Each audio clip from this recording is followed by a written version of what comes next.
bu fekkee ni yaa ngi doog a dugg ci chaîne bi ñoo ngi lay ñaan nga abonné te bës cloche de notification bi ngir mën di jot ci vidéo yi ci nu mu gën a gaawee tey bës j'aime bi ngir vidéo yi mën di yaatu bu baax a baax.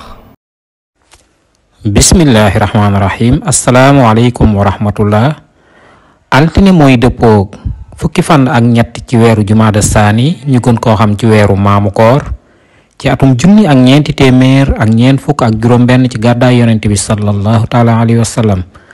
ba tey muy dëppook lundi 16 décembre 2024 fukki fan ak ñett ci weeru jullit yi dafa bokk ci bis yu fàtt yi ñuy fàttali ni bis yu fàtt yi mooy ñetti fan juróomi fan fukki fan ak ñett fukki fan ak juróom-benn ñaar fukki fan ak benn ñaar fukki fan ak ñeent ak ñaar fukki fan ak juróom-benn ci bis yu fàtt yooyu ñu cay moytandiku tukki fas sa ab sëy àggale ca ab sëy xarafal xale watu dagg ay we sanc barab boo xamante ni bëgg nga mu barkeel ñuy fàttali ni tere yi du terek araamal wante terek wattandiku la ñu jële ko ci téereb sëriñ Souhaïbou Mbàkke bi ñuy wax xuratu ayni wasalaamu aleykum wa rahmatullah.